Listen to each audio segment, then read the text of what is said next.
Well, welcome to Noel's World of Whiskey, and we did a I thought a pretty decent review on very unusual whiskey, Mortlach, and I'm continuing. I'm sort of bouncing all over the place here because I'm going to go into something that I used to drink when I was a young fella, and that is a blended whiskey. And this is a Ballantines 17. And I've had Ballantines Finest. In fact, I drank a lot of that when I was young with college friends, and that and Dewar's and Chivas. Wee bit of Johnnie Walker. And I really have not touched any Ballantines for a few years, quite a few years actually. Well, I think I had one on a plane there because that's about all they had that I felt like drinking. So anyways, we're going to get into this. It's a new bottle. This was, I think it was 2011, Jim Murray said this was the best whiskey, Scotch whiskey in the world. And the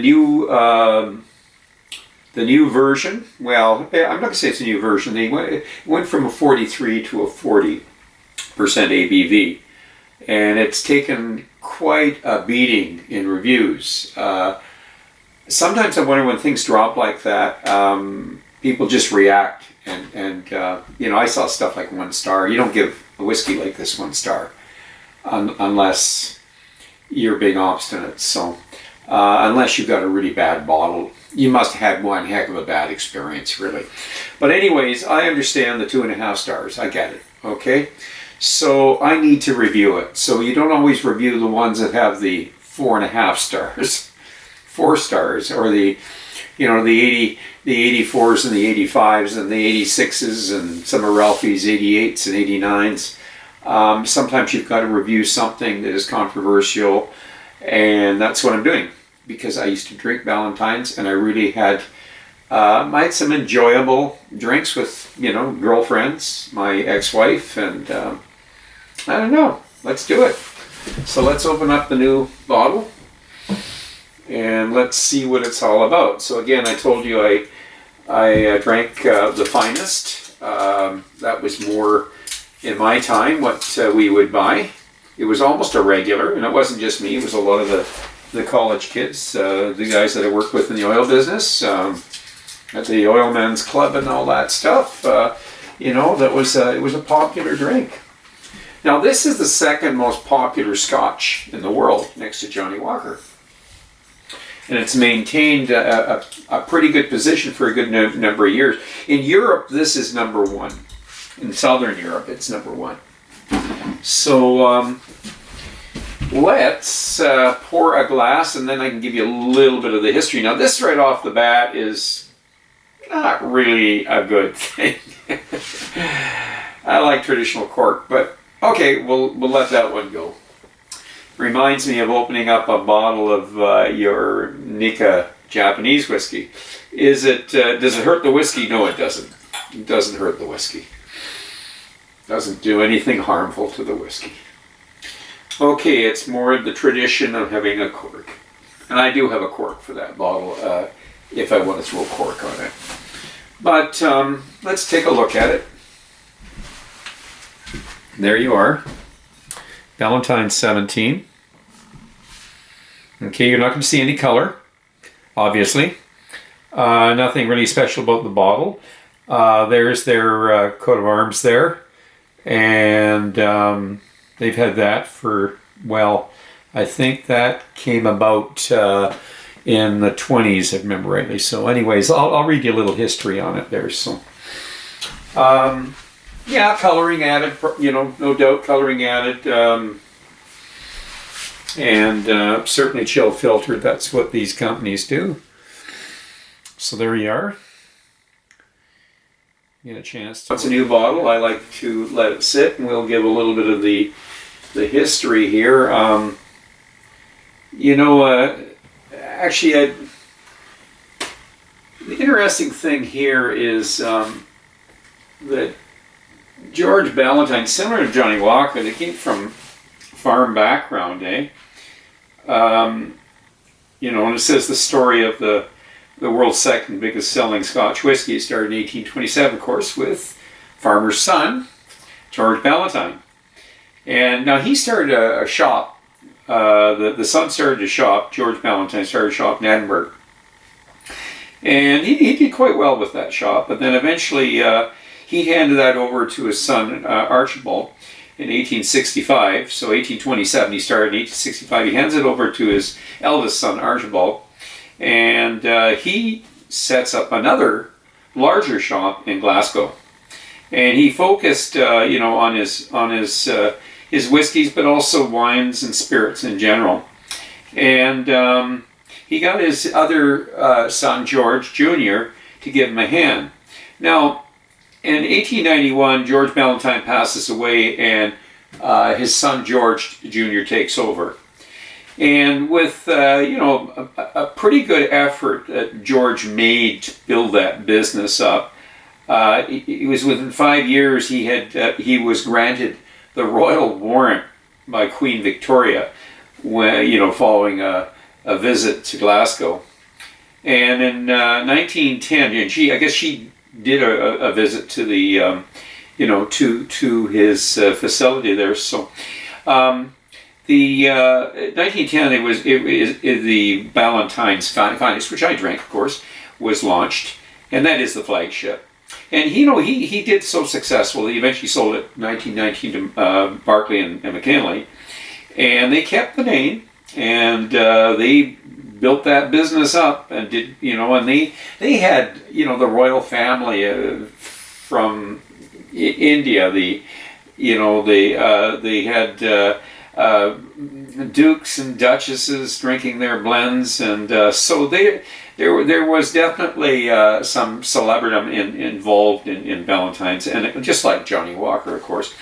And anyways, Hiram Walker took over, and they basically the first focus Hiram Walker had was to, you know, purchase some distilleries so they could secure whiskey for their blends, and so they basically purchased Miltonduff and Glenburgie, and that was in 1936. And then they built this mammoth grain distillery at Dumbarton, largest in Europe, maybe one of the largest in the world, and that's basically was the backbone of their actual grain.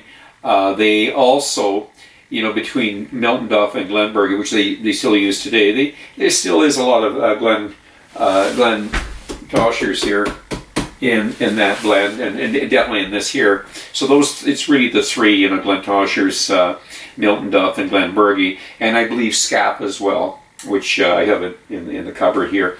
So, you know, Hiram Walker basically eventually.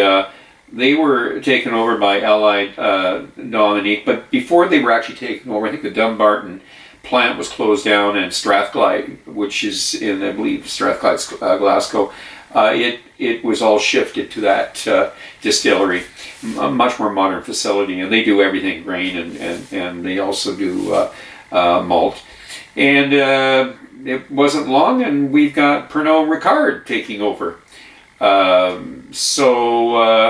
It's kind of interesting. You know, it has definitely gone through the big boys, and its core range basically. It's got the finest, of course. We know the finest, the 12. There's a 17, a 21, a 30. There's even a 40. You know, so there you are. That's the business. I think that gives me a chance now to get into what I enjoy, reviewing the Ballantines. So like I say, this was very popular. I mean, you know, it goes back to my dad's time too, you know, when we were introduced to, sneaking into his cupboard, we were introduced to blended Scotch, his teachers, and he did have some Ballantines. So anyways, the nose. So incredibly smooth. That's what I say with blended, that word smooth. You know, that nobody likes us using the word smooth, but There's nothing sharp. There's no sharp notes. It's all smooth. I'm getting, definitely getting the wood. And with the wood, toffee, caramel, peaches. You know, the peach pear thing. Strawberries. Boy, peach pear strawberry ice cream. It's very creamy. It's there's nothing sharp about this, but there is something there. At 40 ABV, there's definitely something there. And I am getting mint. And I am getting cinnamon.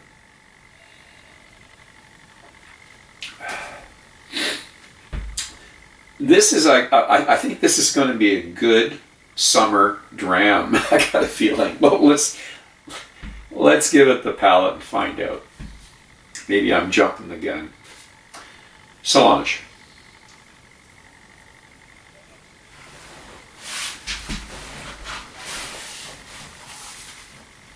Sweet, cinnamon, light spice, baking spices, wee bit of nutmeg, I'm going to go right back to the vanilla now. It's probably the wood. It's a blended Scotch. It's 40. I took a little sip. I'm going for a second here.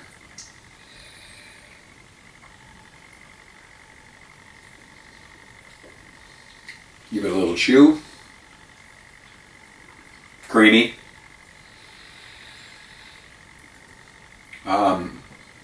Definitely some spice. Definitely the influence of the wood. I don't know, is it European oak? You've got some bourbon casks here. Definitely ex-bourbon cask. But there is some spice. I'm going to say the marshmallow thing is there. So you get a little bit of that taste of marshmallow going on with the wood. I haven't used that one in a while, but it's something I get from blended Scotches. And this is quite unique, the Ballantine. So maybe what it is, I haven't had a Ballantines in a long time, so that's maybe what's unique about it. The marshmallow. Well, let's look at the finish. Let's see what kind of finish we've got.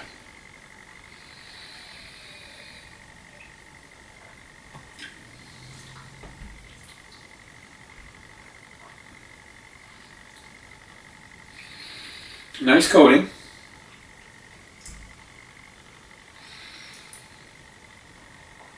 So the wood and the velvety coating on my tongue at 40%. It's light. It's going to be a short finish, but there is some bitterness. I'm getting a little bit of the bitterness. I don't know if between the spice and the bitterness. I'm not sure. Are we going to blame that on the wood? But it's gone. The bitterness is gone. The spice is still there. So it's just a flash of bitterness. It is a short finish though. So this isn't like your Mortlack the other night or the other morning. Incredibly long finish. That was a 43. This is a 40, and it's going to have a short finish. This could be a cocktail. It could be just a summer sipper. You could throw ice in this. I don't usually use ice, but I'm certain it wouldn't hurt to put an ice cube in here on a hot summer day, and you could probably sip on this. You don't want to put too much water in this. I did not prepare for water. I didn't think this, the water's close by. If I felt I should put some water in, a 40, I will do it. And I just talked myself into it. Because you know what? If I talk long enough, I'm going to do it. Because it doesn't take long. So here we are. We're going to add water. And we're going to see what happens with water.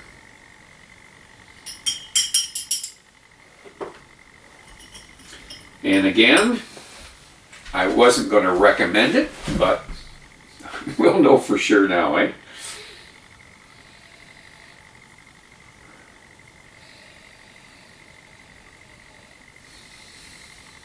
As long as I didn't drown it.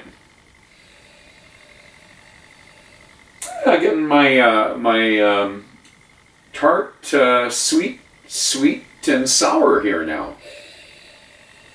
And the peaches, and the pears, and the strawberries are coming through. Oh, it's great. Well, with water, the palate. Strawberries, peaches, pears,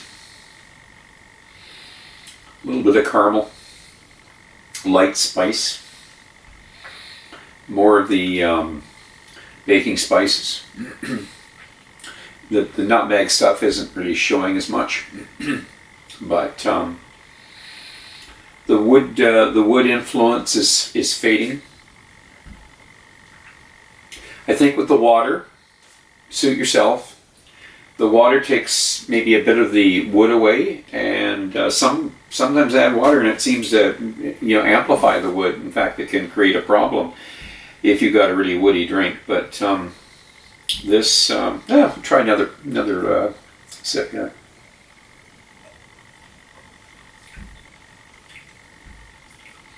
Very faint. Yeah, the wood's there. It's faint in the background, but there's no bitterness. The bitterness is gone. But there is a little bit of light spice stuff going on. So, anyways, that's it. Probably suit yourself with the water. Doesn't really need it, but I am going to give this one an 81.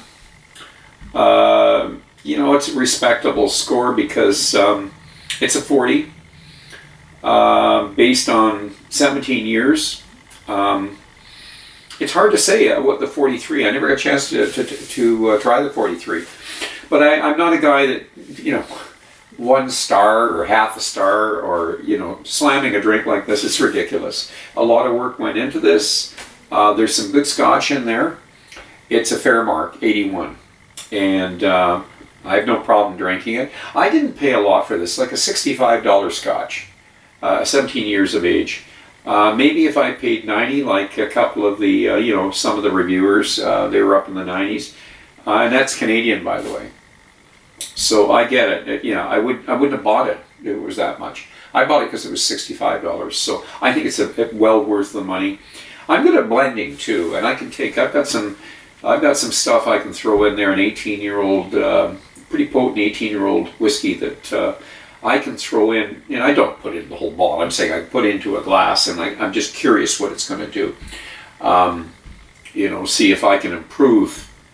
And I do, when I do it, it's for fun. I'll take the Ballantines.